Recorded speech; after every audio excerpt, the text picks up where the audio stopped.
unofficial Universal Orlando podcast is a member of the Mice Chat Podcast Network. MicePod.com. Now, discover the universe, one theme park at a time.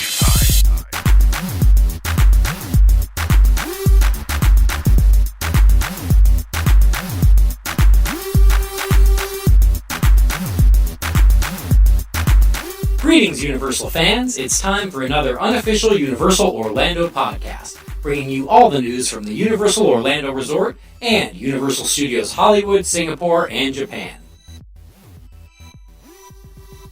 Hello everyone and welcome to the unofficial Universal Orlando podcast. This is episode 113, brought to you in association with our good friends MiceChat.com and sponsored by Fairy Godmother Travel and the Producers Club.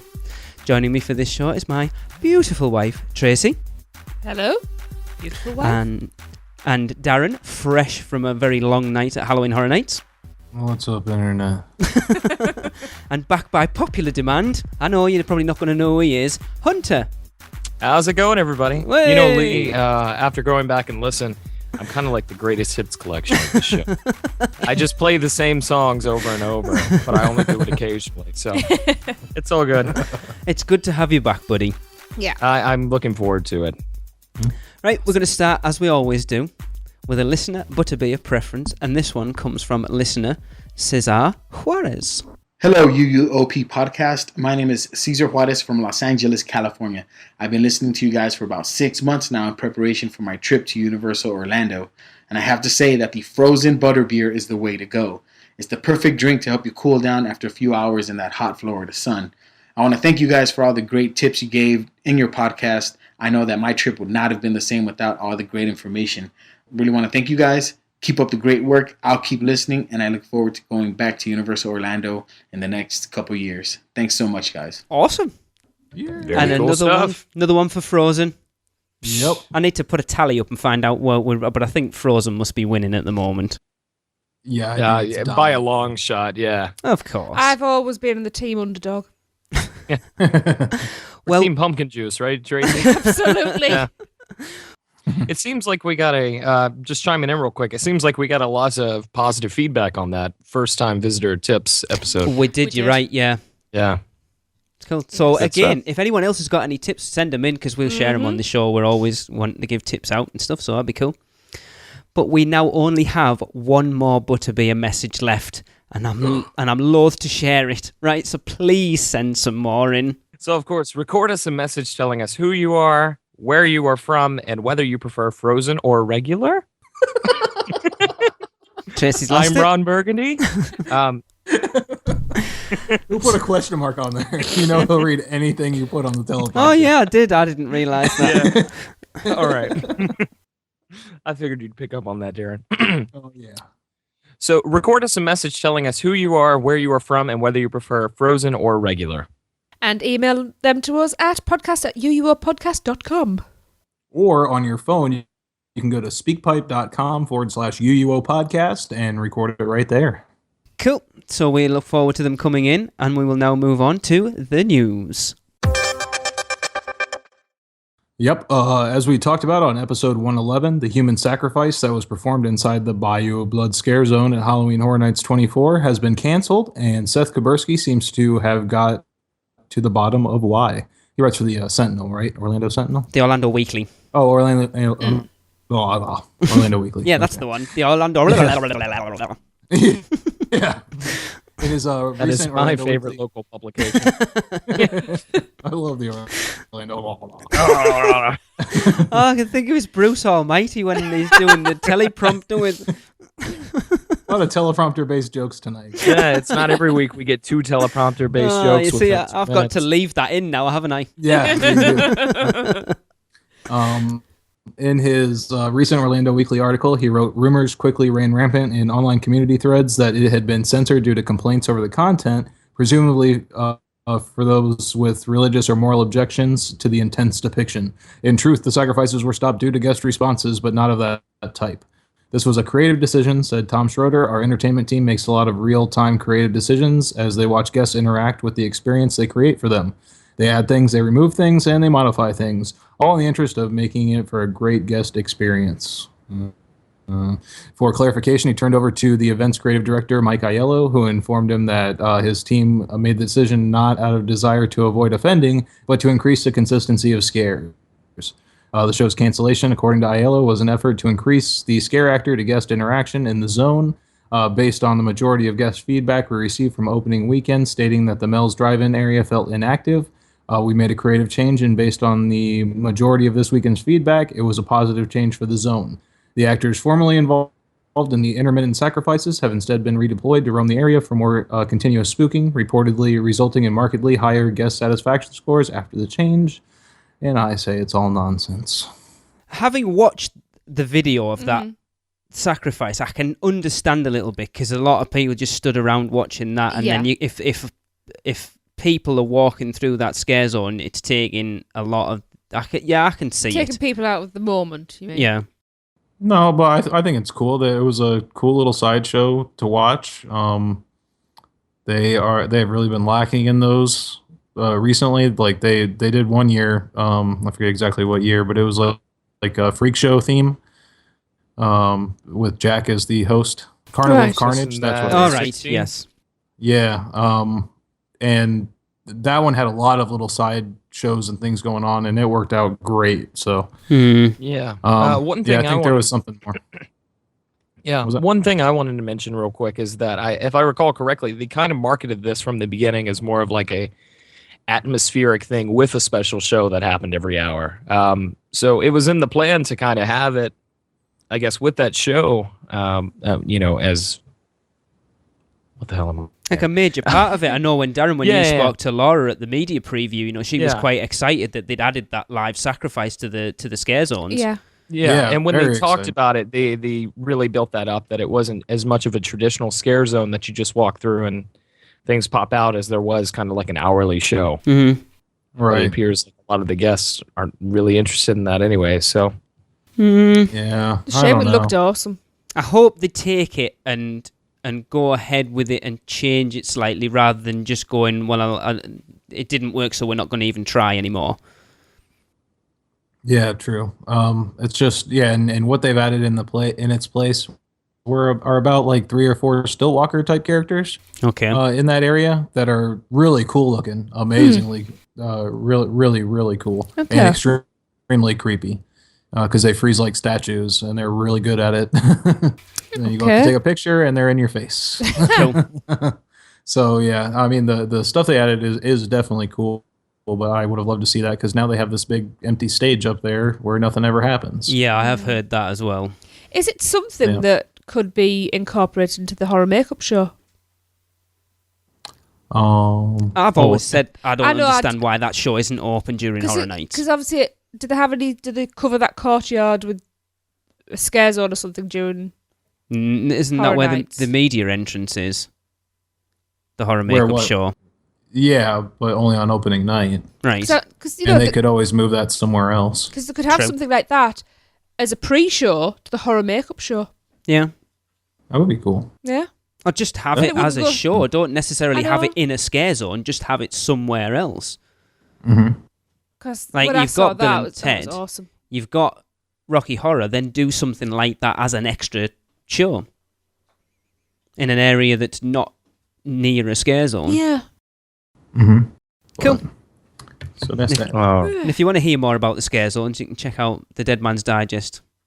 Oh yes, the latest because one. I have a lot to talk about. Even though the shows there weren't any shows or anything in that scare zone. They had some pretty awesome presentations over at the Purge. So you definitely want to hear about that. Yeah. Right. So Steve Harvey has taken his Chicago-based daytime talk show on the road for the first time, which of course me and Lee know very well. No. And he's coming to Universal Orlando Resort next month. So he's going to be taping 5 shows from November 4th to the 6th in front of a live audience at the City Walk Lagoon stage. Now, these episodes are planned to be aired November 17th to the 21st, and the show, which is in its 3rd season, airs locally at 9 a.m. weekdays on WFTV, which is Channel 9. And the visit will be a homecoming of sorts for Harvey, who taped 165 episodes of the game show Family Feud. Now That's I know Family who he is. Fortunes to us, isn't it? Yeah. and they were taped at Universal Orlando in 2010. So while in Universal Orlando Resort with this show, Harvey is going to be taping a Family Feud segment with famous families competing. Which sounds exciting. Cool. He's also going to be taping segments Ask Steve, America's Hot Bachelors, The Men of Florida, and a family bucket list. Is that where people have to take their pails I have with no them? idea. The last will feature a family of 12 from Utah with the show's biggest bucket list so far. I would think they would have a lot of buckets. You know what a bucket list is? Yes. It's a list of buckets. Okay. There's like plastic, Tin. metal, Yeah. Dig a bucket. Okay. I just wanted to make sure you guys knew. popcorn. Yeah. It wasn't just an American thing. Okay. Oh, good. no. Oh, no, Yeah, I we know. I have a bucket list. I want a pink one. You can register for tickets to be in the audience at steveharveytv.com. Who the hell is Steve Harvey? Really? He's a dirtbag. Darren's views don't necessarily speak for the rest of us. No, he really is. He's an awful human being. Okay. In a survey of 100 people, Steve Harvey was. Yeah. Okay. Dirtbag He's was just the said top some voting very answer. questionable things. Yeah, he's very bizarre. So, unlike tickets Okay. for with Jimmy Fallon, Darren, you won't be going for tickets for that. I definitely won't be running for it, but hey, if they're doing something cool there, and it's not Don't One you need it Direction, for your I bucket might show list, up. though, Darren? Yeah, I do. It's Yeah. definitely on my bucket list. All right. I'm So really on to getting some into- more. I'm really getting into pails, though. Okay. You might not have never heard of them. We know what a pail is. Yeah, you guys don't get any sun over there. I presume you do. Bum bum bum. Tsh. Wah wah wah wah. All right. Harbor Nights La Dolce Vita coming to Lowe's Portofino Bay Hotel. Tomorrow, Friday, October 17th, experience Harbor Nights La Dolce Vita, a wine tasting and music event designed to capture the ambiance of the Mediterranean. Enjoy select wines and sparkling wines, gourmet food tastings and live music. Harbor Nights takes place under the twinkling lights of the hotel's harbor piazza. Piazza. Piazza. Okay. Calm down, Luigi. I don't need you. General admission tickets are $45 in advance or $55 at the door. And reserved seating is available for $75 and includes a private wine station and passade hors d'oeuvres. Passade. That's word. Passade. That word's past, Hunter. Did you actually go to school? Passade. Passade. I went to American school, Willie. What do you think? What did you say after passade? I don't know. I was just. Or divorce is what he said. Oh, divorce! Hors d'oeuvres is what we call them. Hors d'oeuvres. Hors d'oeuvres. I can't even. What is Hors it? d'oeuvres. Hors d'oeuvres. It's That's it. French. For God's sake, you Hors d'oeuvres. hors d'oeuvres. Okay. We can do an entire Oh segment my on next God. week's stories about my misspellings I'm and going to mispronunciations. pronounce that properly for Hunter. And past hors d'oeuvres. Not gonna read. passade. There's too much French and Italian in there. Hunter's getting carried away. What is your heritage, Hunter?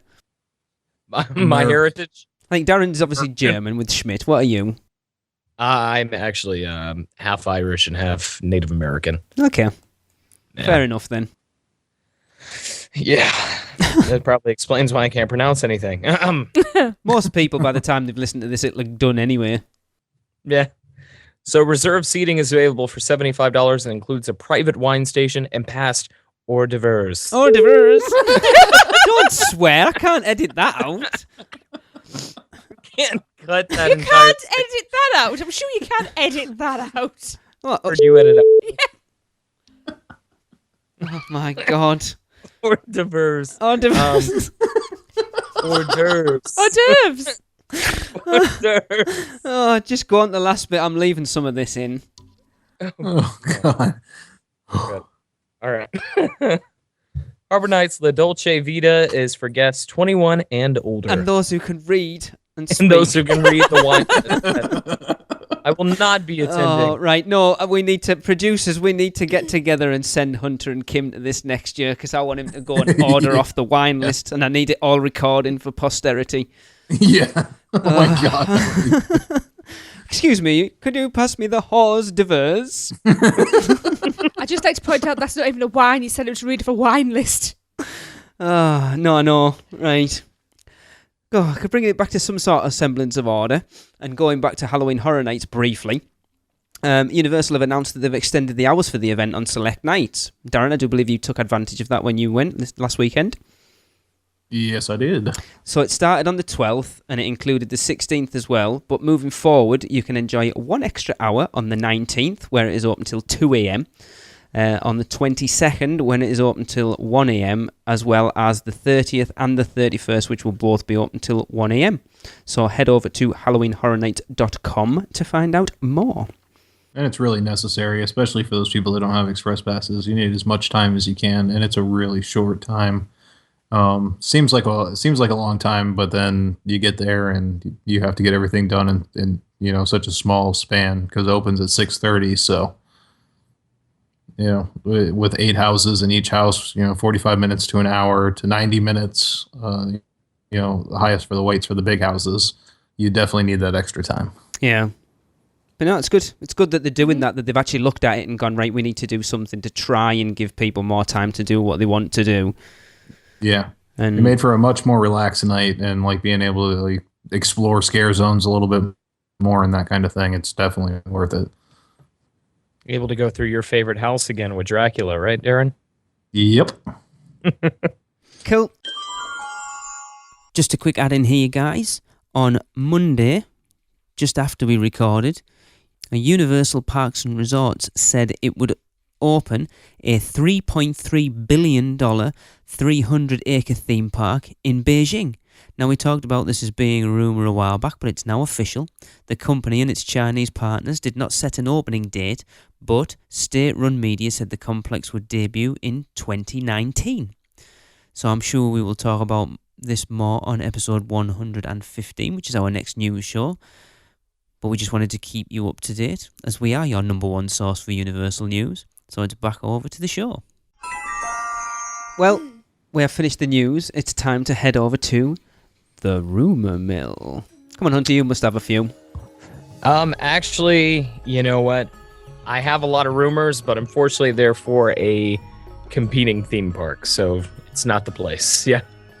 They open I just kind of wanted to address that.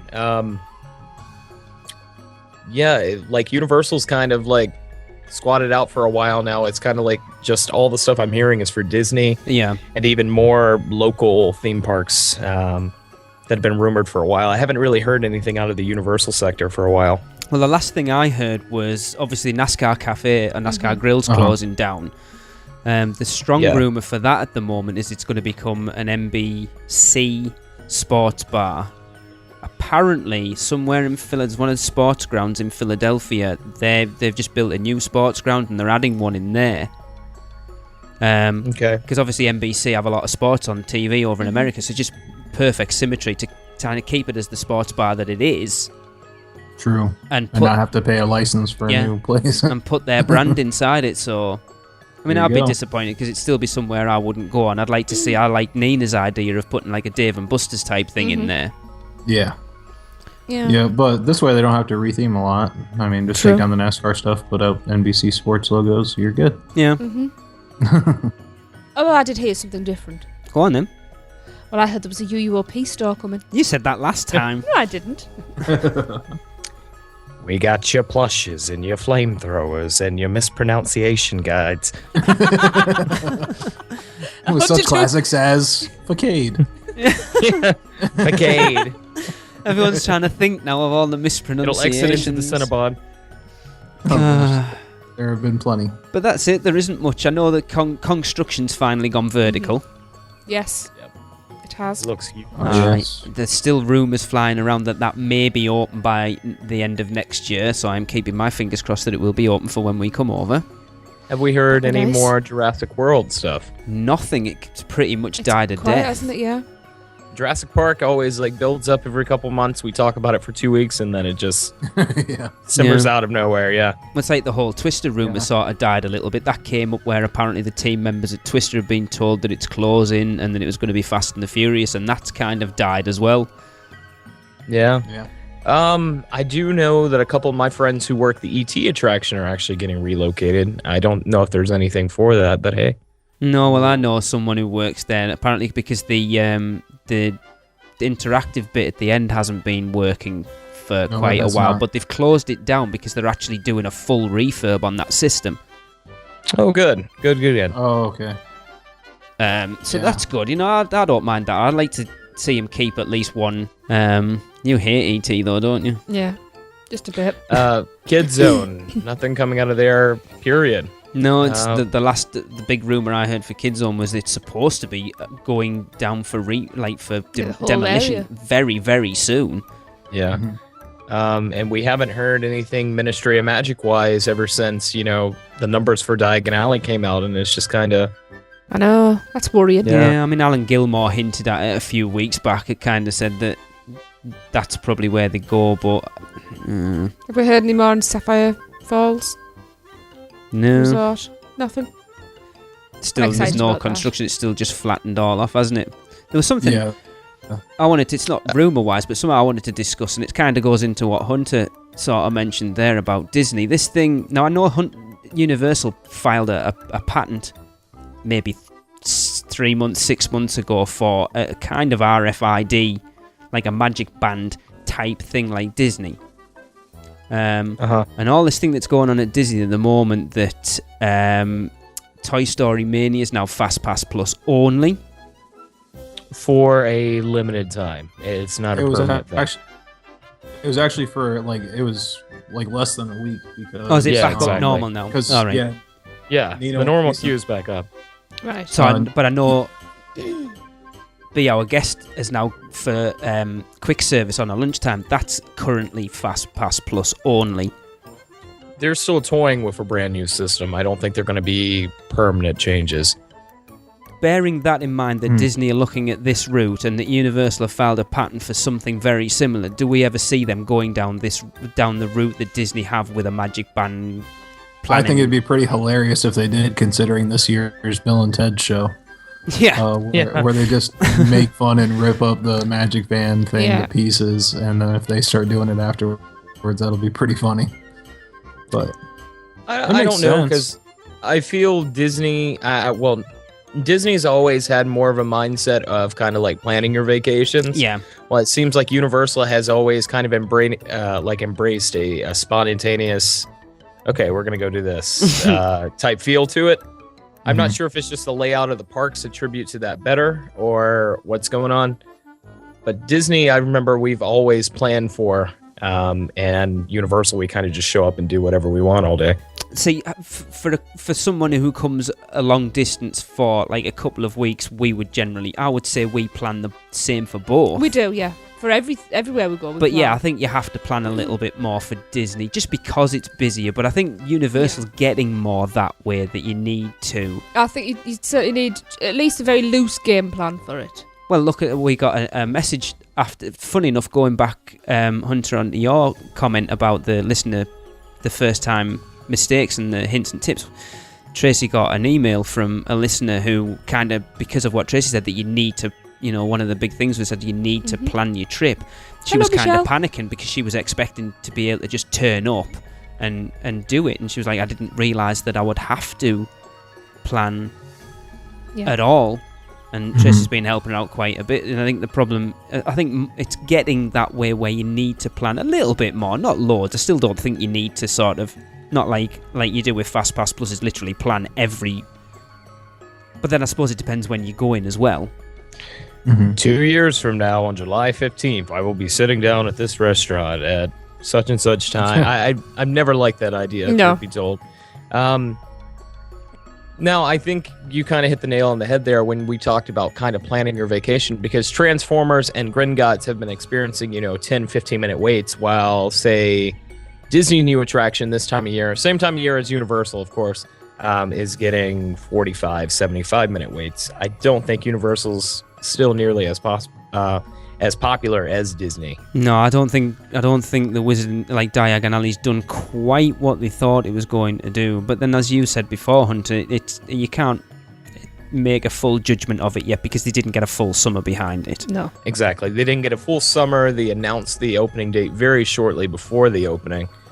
We're not really going to see what those numbers are going to be until next summer, I think. Well, judging, like, I've been on Twitter quite a lot over the weekend, and there's apparently Gringotts has been down most of the weekend, and there's a lot of disgruntled people on Twitter this weekend who've made trips just to do, like, they've gone just for the Diagon Alley and paid the extra upcharge to stay on site to get the early entry and all the rest of it, and then, like, not being able to get on it because it's down for the entire hour of early entry. Yeah. Well, I do understand people being upset, but safety first. If there's something wrong, I'm sure they don't close the rides just yeah, because they haven't of just the gone, wrong type no, of let's snow get the on tracks. people's tits and close it down just for a laugh, you know? But, You know.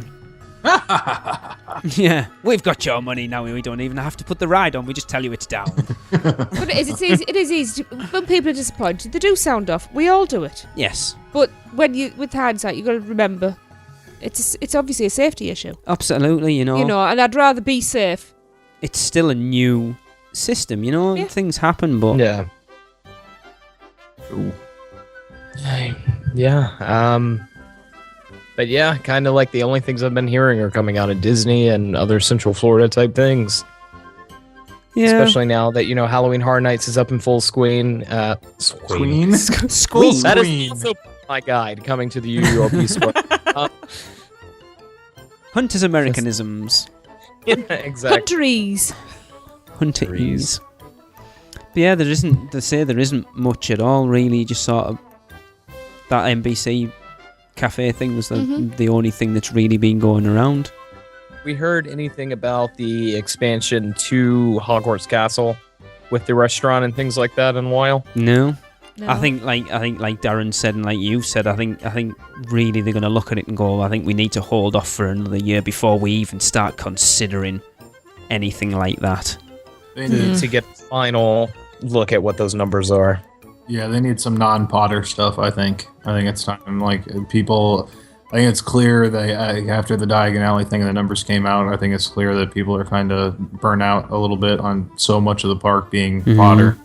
And the new things being Potter, that they need to focus on some other things, like King Kong and that kind of thing. To I get agree. people into the park, not just for Potter. Look at the backlash of having Walking Right. Dead 3 years in a row. You know, Yeah. you've got to have diversity don't know, is because you've got to try and please as many people as you can. Darren, when you were at Halloween Horror Nights, when you've been twice, would you say The Walking Dead's been one of the longest waits for all the houses? Yeah, well, they definitely have it set up for one of the longest waits. I think it's tying for Halloween for longest average wait, because Halloween has been getting a lot of good press. Yeah. And keep in Deservedly mind, so. The Walking Dead has only gotten more popular each year as well. So I It is think a huge franchise. Yeah. the complaints that have been coming out there are from the Halloween Horror Nights fanboys, not necessarily Joe Public. No, Joe, and the Correct. figures are speaking for themselves. Now, bearing in mind of how popular it has been again this year, do you guys think it'll come back again next year? I don't know. I think this one was like a big send-off thing. I think it was part of their 3-year agreement. I'd hope that they switch it up and do something else because they're getting too familiar with, this thing makes a lot of money. Let's go all whole hog on it. And But then just do that. couldn't you say The Walking Dead, that project has brought in so much money that allows them to do more houses like American Werewolf and Alien vs. Predator and Halloween and things like that? That is potential. Potentially true. They've got, like, for example, they have in the like gift shop areas, the basically the pop-up gift shop areas that they have for Halloween Horror Nights. About 50% of all merchandise is Walking Dead. The other And half how much them, of that merchandise do you actually see being sold and walking around the park? a lot actually. Yeah. Right. A surprising amount. When we did the early entry thing, so we were sitting in the queue, and it was, of course, that house for the spot that we were in was The Walking Dead for early entry. So of course, I think you're gonna have more Walking Dead fans focused on there. But I saw every T-shirt that they sell on someone there. Okay. like every Walking Dead shirt they have. They've got like 7 or 8 different T-shirts that are all just Walking Dead. And then you've got like one Michael Myers shirt, and you've got one Chucky shirt, Child's Play shirt, which isn't even part of the event this year. Yeah. We've also got a Chucky minifig that they're selling as well. So it's kind of funny that one's being focused on so heavily. But, just not a lot for the other houses. And I remember the years when they'd have something, like at least something small for each house. And that's kind of what I like to see them go back to, get more varied in their merchandise that way. But it sells. Yeah, but does that merch come from, if they've signed a deal with AMC to do The Walking Dead, I bet part of that deal was you will make 50% of your merch our stuff. Yeah. True. That is very possible. But like I said, they're making all that money back anyways. Yeah. And they probably don't care because it allows them to invest, money into the IPs they might not have been able to get otherwise, you know? It's exactly the same as Potter. For how much you complain about Potter, without the Wizarding World of Harry Potter, you haven't got Transformers, you haven't got Spider-Man getting its redo, you haven't got Despicable Me, you haven't got Kong, you haven't got Cabana Bay, you haven't got Sapphire Falls, you haven't got the water park coming. It all comes from that.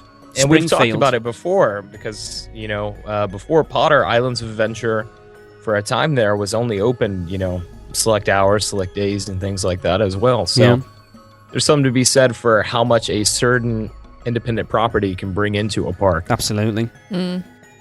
I think they'd be smart to do some sort of, I don't know, I feel like they could support a Walking Dead attraction all year long. Maybe not an attraction, but some sort of exhibit or experience. I'm not exactly sure, but the demand's there, obviously. I'm surprised they haven't done something like put it into the lobby area of the horror makeup show. Horror makeup show? Yeah. True. But I think they should make that like a Halloween Horror Nights sort of museum type thing. Because we'd like to see it. Yeah. Yeah. Yeah. Right, well, we've managed to talk for about 20 minutes without actually talking about any rumours. Yeah. So we will take a quick break and then we'll be back with a listener Q&A.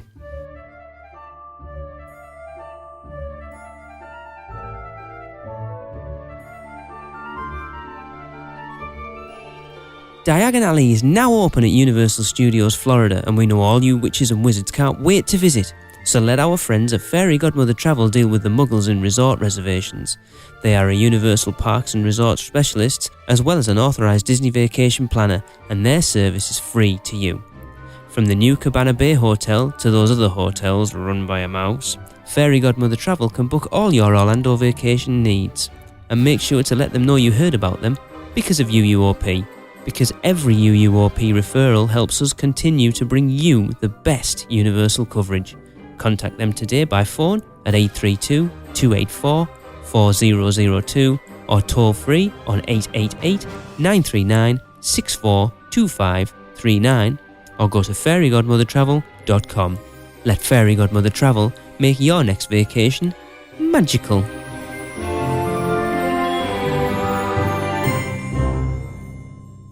We now return you to your regularly scheduled programming. Welcome back, everyone. You are, of course, listening to the unofficial Universal Orlando podcast, and we would like to welcome a listener and Producers Club member, Mr. David Wilders, onto the show for a listener Q&A. David, welcome on the show. Thank you so much. You're more than welcome. Would you like to let everybody know where you are currently speaking to us from? Okay, I'm currently sitting in my bedroom in Northern Ireland. So that's about it. Well, that's all right. So, Are you in a cupboard under the stairs? No. It's not in I would London. love to be, actually. I think that might work in a certain sense, but I'm not. As you know by now, we have 12 questions for you, David, and I'm going to do the first one. So, which of the Universal parks would you say you visited the most regularly? It's kind of hard because we flitted between both every day that we went. So, I mean, we spent a lot of time in Hogsmeade, obviously. Mm-hmm. But then my parents loved Universal, the studios better. So, I don't know. It's a mix of both, really. How about pick the one that your favorite stuff, or your favorite to spend time in was? Again, it's hard, but probably Iowa. Iowa, okay. Yeah, Iowa's the best. So, When did you first visit Islands of Adventure? It was last summer, 2013. Whoa. I thought we were late to the game. Yeah. That was the first and most previous time that I visited. Awesome. And that answers my question then. When did you last visit? Yeah. That would be the last time as well. Yeah. So, yeah. Excellent. Have you visited any of the other parks in the United States or around the world? SeaWorld in Orlando as well. We visited there, Mhm. and it was awesome. Yeah. I didn't actually go anywhere near Disney the whole time we were in Orlando. Good. Congratulations. Yeah. I hear they have Ebola. We get hate. Oh. If you'd like to send your hate mail, send it to disafterdark@gmail.com. Yeah. It's in the Magic Bands, people run. Whew. We get lots of hate because we hate on Disney so much, so we're going to get a ton for this one. You don't Please really hate on Disney though. No.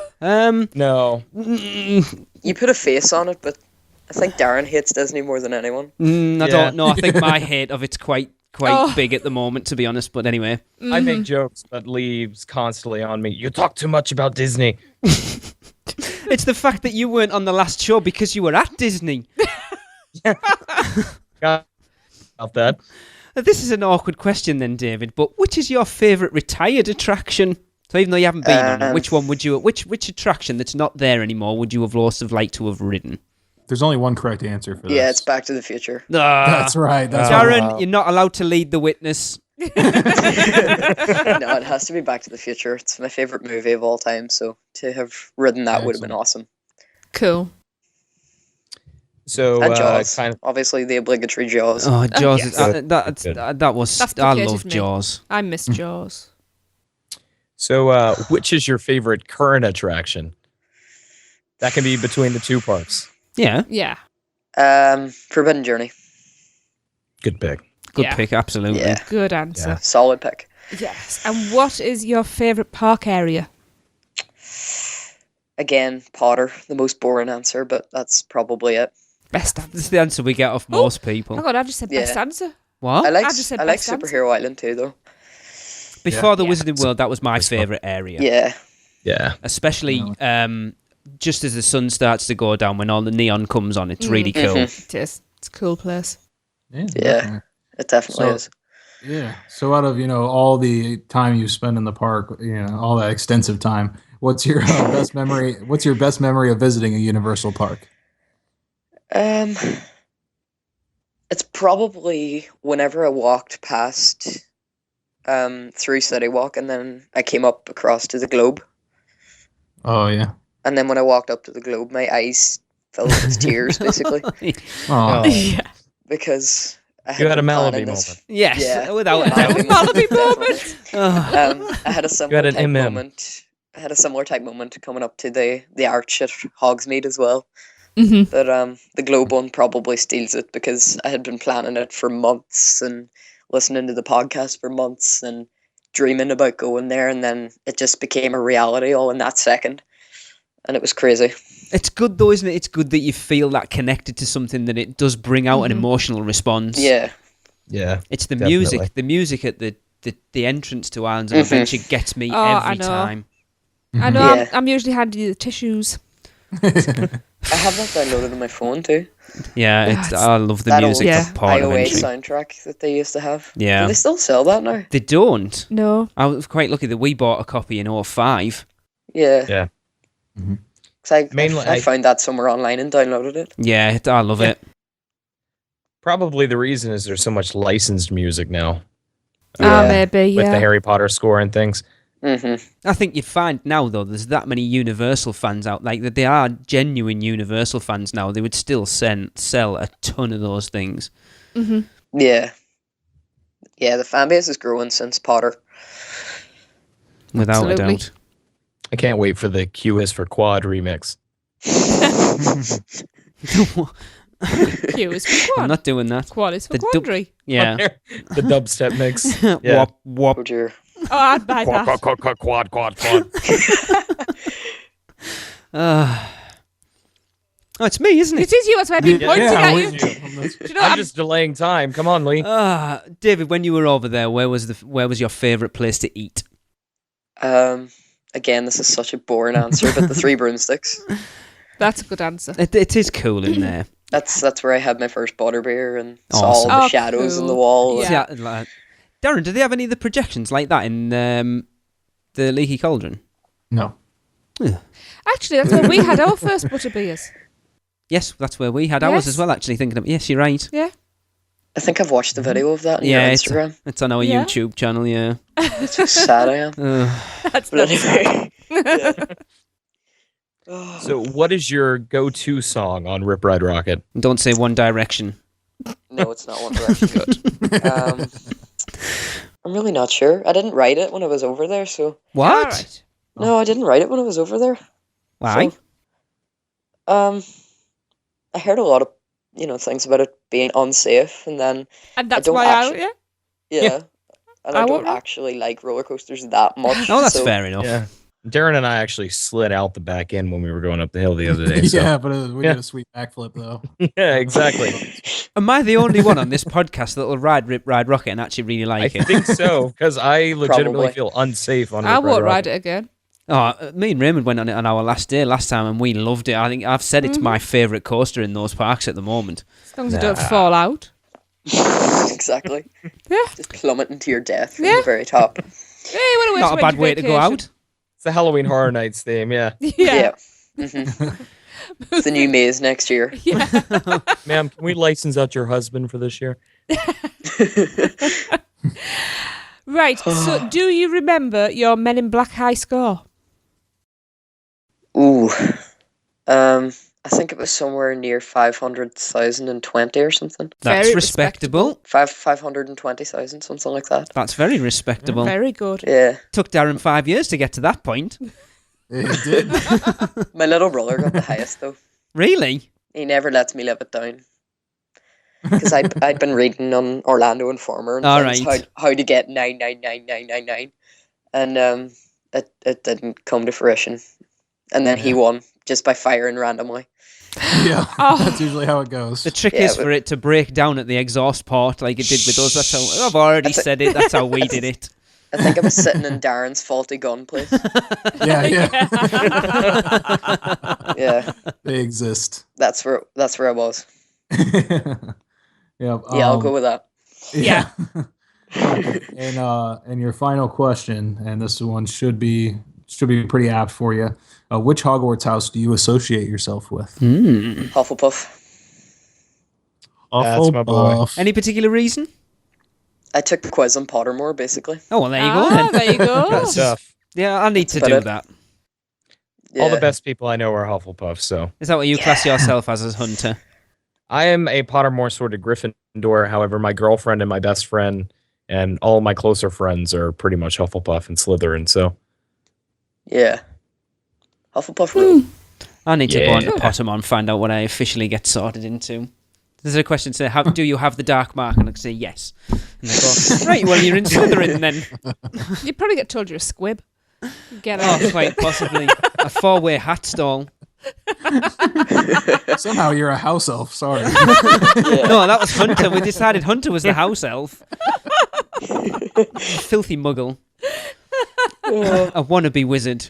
Yeah. Well, Dave, it's been a blast having you on. If you've got It anything has. else you would like to say before you go? No, not really. It's not like I've putting just you on been the spot. So excited to come on this. So Well, I'm glad you could come on. Yeah. It's been Yeah. lovely having you on. It's always good to hear because everyone has a different opinion. Yeah. And it's good. Now you need to get over there more so you've got a better opinion. definitely. That's right. Awesome. Right, Brilliant. before we wrap this episode up, we would like to give everyone the opportunity to win something. Yes. Bum, bum, bum, bum. So, Darren, when the Film Vault store opened at Universal Studios Florida recently, Darren went over and he picked up a Ghostbusters keyring. Did you not, Darren? I did. Calling it a keyring is a bit of a stretch. Yeah. I mean, it is technically a keyring, but it is gigantic. Right. So That's if you want to be good. like, yeah. So you have to have. You will large never pockets. lose your keys again, yeah. Yeah, that is true. Would you like to explain to everyone, Darren, exactly what it is? It's a large plush Stay Puft Marshmallow Man. And when you press his stomach, he plays a Ghostbusters theme song. Which is awesome. Cool. Pretty baller. I don't have it with me, or else I'd play it for you. So this is open to everyone. Darren, will What, you... even me? No, apart Aw. from UUOP podcast members. I could just keep it. You could, but you're not. Meaning. Can you let everyone know how they can win it, Darren? Yeah, all you have to do is email us the answer to this question. And the question is, what is the license plate number for the Ghostbusters car? Now you have until 11:59 p.m. on November the 9th to get your answers into us, and the email address is... That's Eastern Standard Time, by the way. I never put that in there, but... Oh, no, you didn't put it in there. That's why I didn't say it. Hey, Darren, the answer is out of time, right? Of course. Anyways, that email address is podcast@uuopodcast.com. Good luck, everybody. So that will bring us to the end of another show. Keep your eye out for the second part of Darren's review of Halloween Horror Nights 24, in which we, as we've already discussed, we'll be talking about the scare zones. So for Darren, Hunter, Tracy, and David, I'm Lee, and you have been listening to the unofficial Universal Orlando podcast. That does it for another unofficial Universal Orlando podcast. Between shows, we'd love for you to get in touch. So email us with your spews, funny schmitz, comments, questions, and news to podcast@uuopodcast.com. Keep up with what's going on every day by following us on Twitter @UUOPodcast, like our Facebook page at facebook.com/UUOPodcast, follow us on Instagram and Pinterest @UUOPodcast, subscribe to our YouTube channel at youtube.com/UUOPodcast, and don't miss a show by subscribing to us on iTunes, and please leave us a review. Not an Apple user? Then head over to uuopodcast.libsyn.com and subscribe to the feed while you're there. You can also find us on Stitcher Radio and at micepod.com. Come find us on our partner site, micechat.com, join the forums, and say hello. So thanks for listening, and remember, be adventurous. This has been a micepod.com presentation. MiceChat.com